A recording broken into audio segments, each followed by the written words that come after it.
Bapa kami, Bapa kami datang kepadamu di dalam rasa hormat yang dalam. Kami datang dengan segala kegentaran, sebab Tuhan kemuliaan-Mu dan kekudusan-Mu selalu menjadi eh, dasar dari kehidupan kami. Bapa kami datang kepada firman-Mu, kiranya Engkau layakkan setiap kami.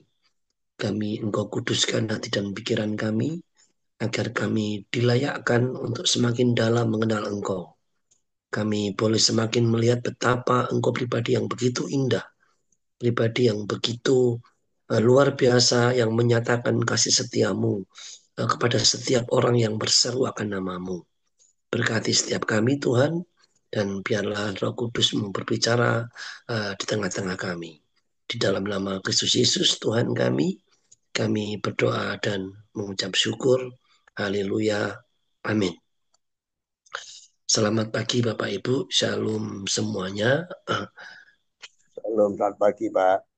Ya, tentunya satu satu kehormatan saya bisa bersama-sama dengan Bapak Ibu semua pagi hari ini. Saya mencoba untuk bersuara tenang saja ya, tidak meledak-ledak, menghemat suara. Ya, saya merenungkan satu pokok penting ya berapa hari ini gitu. Eh, yang ini juga menjadi pertanyaan murid-murid Yesus gitu. Ketika mereka bertanya kepada Yesus, Tuhan, siapakah yang terbesar di dalam kerajaan sorga? Gitu. Nah,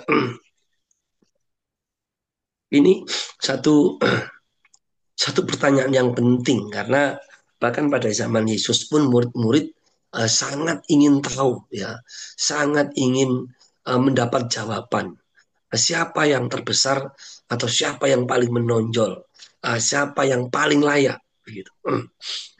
Nah, yang menjadi jawaban Yesus itu sungguh di luar pikiran kita, ya, di luar pikiran kita. Mengapa? Karena Tuhan Yesus mengambil satu anak kecil pada waktu itu, ya, sebagai contoh, dan dia langsung menyampaikan pengajaran yang cukup panjang, gitu, tentang siapakah yang terbesar dalam kerajaan surga. Tetapi pertanyaan ini juga menjadi pertanyaan banyak dari kita begitu. Seringkali kita ketemu banyak rekan hamba Tuhan yang melayani atau siapapun pelayan-pelayan di dalam gereja juga berpikir tentang ini. Siapakah yang terbesar dan siapakah yang paling menonjol begitu. Siapakah yang lebih talented, lebih nampak begitu ya diperkenan Tuhan dalam segala bentuk pelayanannya. Nah, Bapak Ibu yang terkasih, Eh, saya percaya bahwa hamba-hamba Tuhan atau ya pengerja atau jemaat atau pengikut Kristus, orang-orang percaya ya selalu berpikir yang saya sebut spiritual greatness ya, kebesaran rohani gitu. Nah, kalau kita ketemu rekan pelayanan gitu dalam satu forum, entah apa musda, mubes atau apapun namanya ya, kalau kita ketemu rekan lama yang pernah sekolah Alkitab dulu, misalkan, atau teman pelayanan, atau rekan ketika kita mengenal Tuhan di awal, kita ditanya mesti ya, apa yang kamu lakukan hari-hari ini? Pelayanan apa yang kamu sedang kerjakan? Gitu. Nah, saya punya pengalaman satu yang unik ketika saya ketemu rekan pemuda yang dulu masa-masa mudanya kenal Tuhan bersama-sama dengan saya dan kami melayani Tuhan sama-sama dan dia tanya kepada saya, apa yang kalau dikerjakan gitu ya. Saya jawab, ya saya masih melayani di kampus seperti dahulu begitu. Di pandangan rekan saya ini melayani di kampus bukan satu pelayanan yang besar atau sesuai yang dia kerjakan selama ini, karena sahabat saya ini, rekan saya ini melayani di satu gereja yang besar dengan ribuan jemaat gitu ya. Tetapi dari pertemuan itu saya merenungkan, iya ya, eh, kita hamba Tuhan, kita orang percaya, selalu mengukur kebesaran rohani, kesuksesan rohani, kehebatan rohani, keluar biasaan rohani, itu dengan pencapaian. Apa yang sudah kita capai? dan kita memberikan satu sebutan pencapaian itu dengan istilah rohani, buah rohani yang dihasilkan. Begitu. Nah ini yang terjadi hari-hari ini yang saya lihat. Gitu. Jadi kalau kita ketemu rekan hamba Tuhan dan siapapun, selalu bertanya, apa yang kamu lakukan? Kamu melayani apa? Gitu. Ya kalau mungkin kita melayani di kampung, di pedalaman, yang jemaatnya hanya 7 atau 10, itu pun jarang datang gitu ya. Eh, Siapapun tidak akan memandang pelayanan seperti itu. Sedikit orang menghargai pelayanan yang seperti itu. Dan bagi orang, kebesaran rohani, kalau dia mampu membuat satu proyek rohani yang besar. Gitu. Dia mampu membuat proyek rohani yang besar, membangun satu gereja yang besar, yayasan yang hebat, dan seterusnya. Jadi arti dari kebesaran rohani diukur dalam bentuk pencapaian seperti ini. Ini yang terjadi, yang menjadi juga banyak pemikiran banyak orang-orang percaya sampai hari ini. Nah, Bapak Ibu yang terkasih, kalau satu pencapaian rohani itu diukur dengan seberapa besar gedung gereja yang kita bangun, berapa ribu jemaat yang sudah kita layani, sekolah Alkitab apa yang kita miliki, apapun, ya kan, eh, bagi saya belajar ini tidak menjadi masalah, ya. Karena itu panggilan dan bentuk pelayanan yang Tuhan percayakan. Tetapi jika itu dipandang sebagai pencapaian rohani di atas segala sesuatu, kita perlu renungan baik-baik apa yang diajarkan oleh firman Tuhan. Tapi sebelum itu mari kita membaca di Ibrani 11 Bapak Ibu ya. Saya baca untuk Bapak Ibu saja biar cepat. Ibrani 11 ayat 4 sampai 8 ya.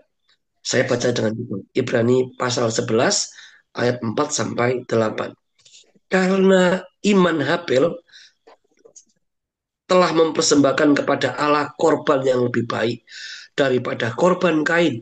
Dengan jalan itu ia memperoleh kesaksian kepadanya bahwa ia benar karena Allah berkenan akan persembahannya itu, dan karena iman ia masih berbicara sesudah ia mati. Karena iman Henok terangkat supaya ia tidak mengalami kematian, dan ia tidak ditemukan karena Allah telah mengangkatnya, sebab sebelum ia terangkat ia memperoleh kesaksian bahwa ia berkenan kepada Allah. Tetapi tanpa iman tidak mungkin orang berkenan kepada Allah, sebab barang siapa berpaling kepada Allah, ia harus percaya bahwa Allah ada dan bahwa Allah memberi upah kepada orang yang sungguh-sungguh mencari Dia. Karena iman, maka Nuh dengan petunjuk Allah tentang sesuatu yang belum kelihatan, dengan taat mempersiapkan bahtera untuk menyelamatkan keluarganya, dan karena iman itu ia menghukum dunia, dan ia ditentukan untuk menerima kebenaran sesuai dengan imannya. Karena iman Abraham taat ketika ia dipanggil untuk berangkat ke negeri yang akan diterimanya menjadi milik pusakanya. Lalu ia berangkat dengan tidak mengetahui tempat yang ia tuju. Nah, Bapak Ibu yang terkasih, di Ibrani 11 ini dengan perikop yang menarik ya, saksi-saksi iman. Gitu. Nah, ada nama-nama muncul yang kita kenal, kita baca dengan baik, seperti nama Habel, nama Henok, nama Nuh, dan nama Abraham. Tetapi kalau kita renungkan, semua hamba yang Tuhan sebutkan di dalam firman Ibrani 11 ini, tidak satu pun, tidak satu pun ya pernah berkhotbah, tidak satu pun pernah membuat mujizat, ya, tidak satu pun pernah membuat yayasan rohani yang begitu besar, ya. Tetapi yang jelas setiap mereka itu dalam proses hidupnya mengalami bagaimana Allah membentuk mereka dengan begitu luar biasa. Ya, itu yang kita dapat ya. Bukan satu pelayanan yang besar yang membuat orang terperangah, tidak gitu. Tetapi justru kehidupannya yang dibentuk oleh Tuhan secara langsung hari demi hari. Nah, di dalam Ibrani di 11 ini ada satu kata yang menarik, ya. Kalau kita lihat teks aslinya itu luar biasa. Di dalam teks Indonesia tulis begini. Allah berkenan kepada iman Habel. Allah berkenan kepada iman Henok. Allah berkenan kepada iman Nuh. Allah berkenan kepada iman Abraham. Nah, kata berkenan itu, kalau saya boleh uh, ambil arti literal teksnya, itu bermakna seperti ini. Allah dibuat bersuka cita, ya. Allah dibuat kegirangan, ya, dengan iman Habel. Allah dibuat bersuka cita, Allah dibuat kegirangan dengan iman Henok. Allah dibuat bersuka cita, Allah dibuat kegirangan dengan iman Nuh, dengan iman Abraham. Allah dibuat. Wah, saudara, ketika di Ibrani 11 dikatakan Allah dibuat bersukacita, Allah dibuat kegirangan dengan iman, itu kita melihat bagaimana kejadian Allah membentuk hidup masing-masing hambanya ini dengan luar biasa. Kita lihat Habel dibentuk dengan cara apa? Sekalipun dia percaya kepada Allah yang benar, dia harus merelakan dirinya, ya kan? Kita dikhianati, bahkan dibunuh oleh kakak kandungnya. Pak, saudara, kita tidak bisa bayangkan kalau kita melayani Tuhan berakhir dengan cara itu. Wah, orang bilang ini hamba Tuhan tragis, sudah melayani Tuhan sekian tahun misalkan, ya, tetapi berakhir tragis misalkan.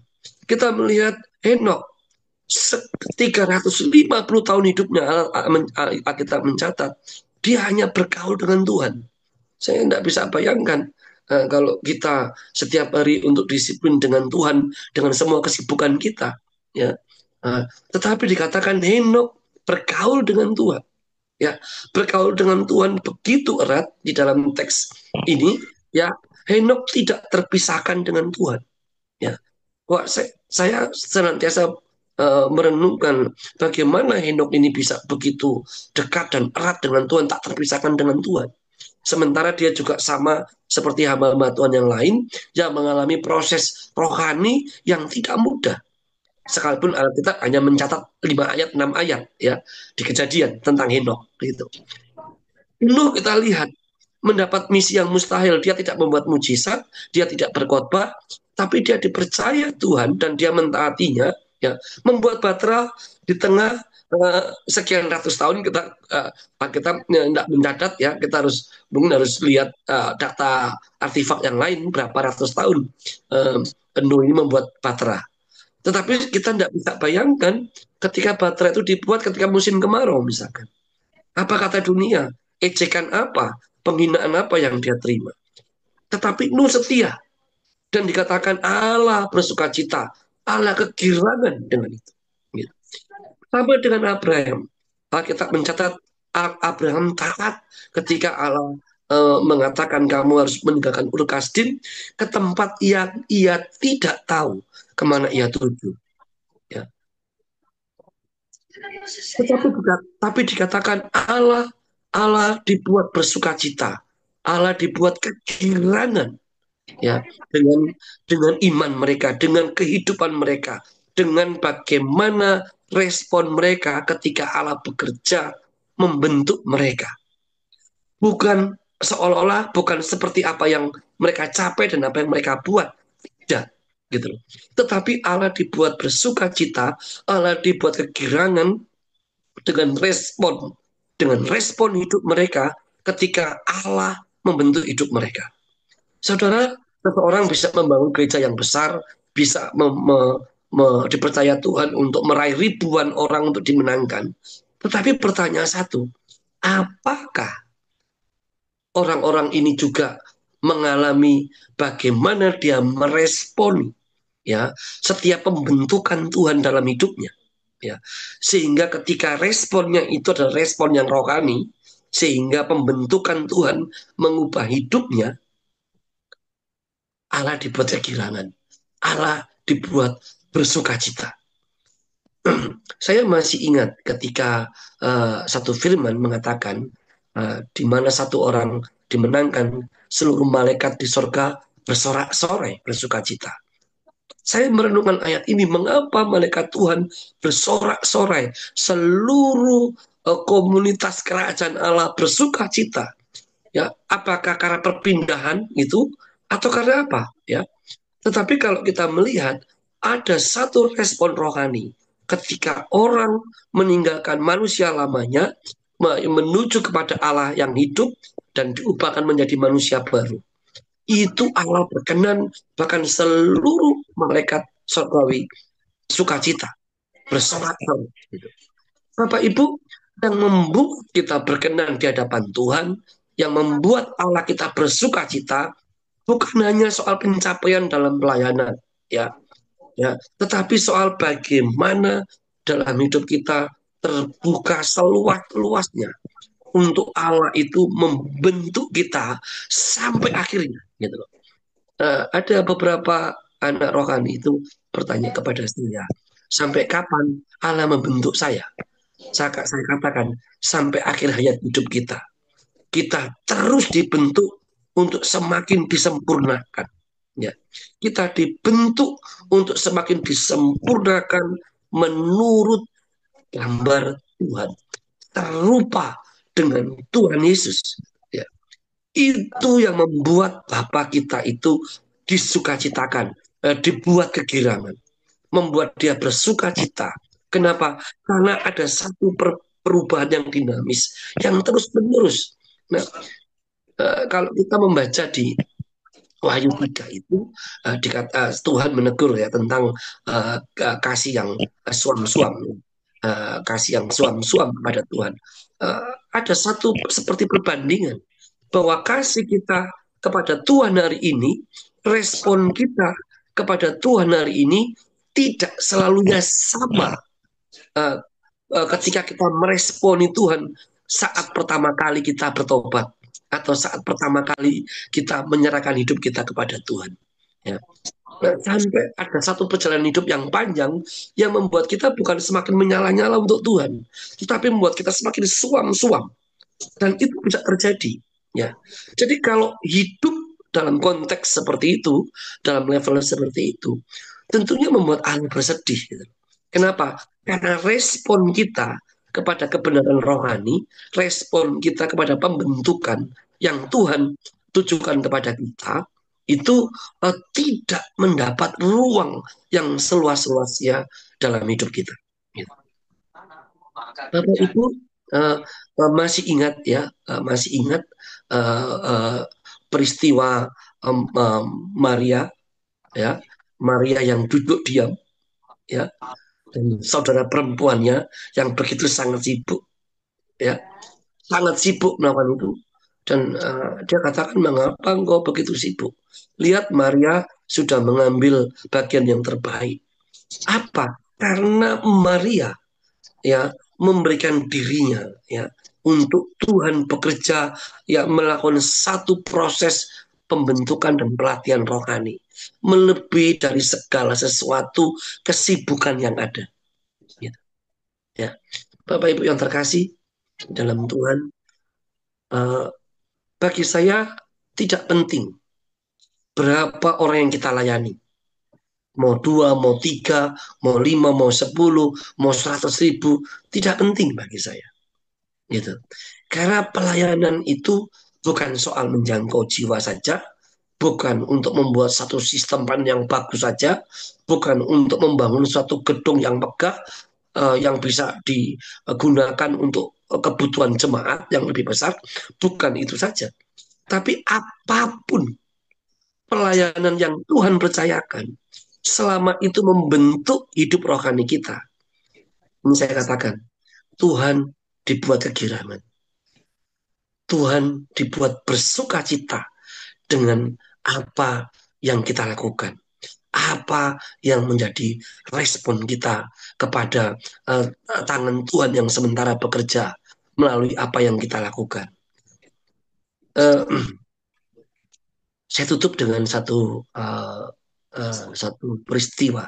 Ya. Saya ketemu beberapa rekan hamba Tuhan itu kadang bersedih. Rudi, masa pelayanan seperti ini saja, ya sudah 10 tahun, 15 tahun hanya melayani 15 kakak. Ya, 15 kakak pun eh, seiring waktu berjalan pindah ke kota hanya tinggal 7 kakak. Dia merasa gagal. Dia merasa gagal. Saya katakan, Anda tidak gagal. Anda tidak gagal. Karena dalam proses itu Allah membentuk saudara dan Allah juga membentuk orang-orang yang Bapak layani. Saudara, kalau Bapak Ibu pernah membaca buku tentang Charles Finney, ya seorang tokoh rohani, Charles Finney itu dijangkau Tuhan ketika musim salju. Ya, ada uh, seorang pendeta musim salju saatnya memberikan pendalaman Alkitab di gereja, dia agak segan karena cuaca dingin sekali gitu. Tapi karena tanggung jawab rohani dan dia memotivasi dirinya, aku harus bangun dari tempat tidur. Kalau di negara luar kalau musim salju kan perlu pemanas ya. Itu dia rela menerobos jalan salju ke gereja untuk memberi pendalaman Alkitab. Dan yang datang waktu itu tidak lebih dari 6 orang, termasuk Charles Finney. Dan Charles Finney ini duduk paling belakang.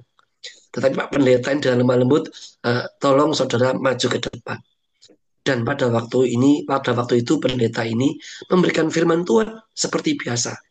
Bagi dia seperti tidak ada satu kegerakan rohani, berjalan datar, ya biasa-biasa saja. Tapi tanpa dia sadar, ketika firman Tuhan dalam pendalaman Alkitab selesai disampaikan di dalam gereja kecil itu, Charles Finney pulang dalam perlindungan yang mendalam. Dia merasa hidupnya yang begitu gelap diterangi oleh firman Tuhan yang disampaikan pendeta ini.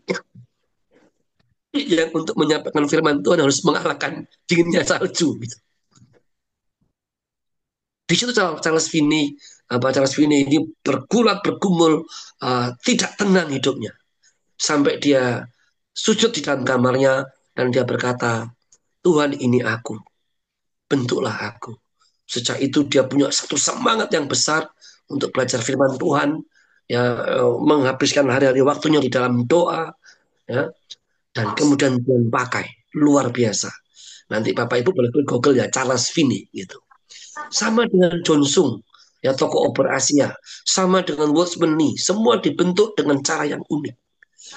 Dan ketika mereka dibentuk begitu luar biasa, mereka dibawa Tuhan kepada satu pencapaian pelayanan yang mengubahkan. Bukan besarnya ya, yang mengubahkan. Ada banyak pelayanan yang besar, belum tentu mengubahkan. Ya, tetapi yang Tuhan harapkan dari pelayanan kita adalah pelayanan yang mengubahkan. Kenapa? Karena seperti Tuhan telah mengubah kita, seperti Tuhan telah bekerja menyampaikan kebenaran firman-Nya dan kita meresponinya, kita berubah oleh kuasa Tuhan. Kuasa perubahan itulah juga yang kita bawa keluar sehingga orang di sekeliling kita juga mengalami perubahan rohani yang luar biasa. Bapak Ibu, mengapa Ibrani 11 disebut para saksi iman? Ya, tadi saya katakan karena di dalam dan melalui hidup mereka ini, baik Habel, baik Enok, baik Nuh, baik Abraham, dunia diubahkan. Sekalipun tidak pernah berkhotbah, tidak punya gereja besar, tetapi Alkitab mencatat mereka adalah orang-orang yang begitu mengasihi Allahnya luar biasa, dan oleh hidupnya setiap orang boleh berubah. Tuhan Yesus memberkati. Terima kasih untuk firman Tuhan pada pagi ini.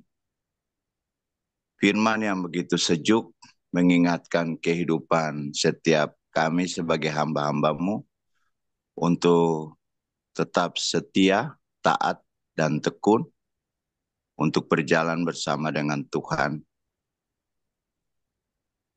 Diberkatilah hambamu yang menyampaikan firman Tuhan pada pagi ini. Berkati seluruh pelayanannya, berkati keluarga, istri, anak-anak, semua yang ada di dalam lingkungan kehidupan hambamu, semua yang dikerjakan, Tuhan memberkati secara luar biasa. Masuk keluar hamba-Mu, Tuhan memberkati. Penjangkauan jiwa-jiwa, Tuhan berkati di mana Tuhan tempatkan hamba-Mu berada. Urapi hamba-Mu secara khusus, sehingga hamba-Mu dipakai pada pagi ini sesuai dengan firman Allah. Abraham, Lot, Tuhan, Kau memberkati. Terima kasih Bapa dalam sorga, kesetiaan akan mendatangkan banyak jiwa-jiwa bagi pekerjaan Tuhan. Terpujilah nama-Mu pada pagi ini untuk firman Allah yang menyejukkan kehidupan kami di pagi yang sejuk. Haleluya, amin.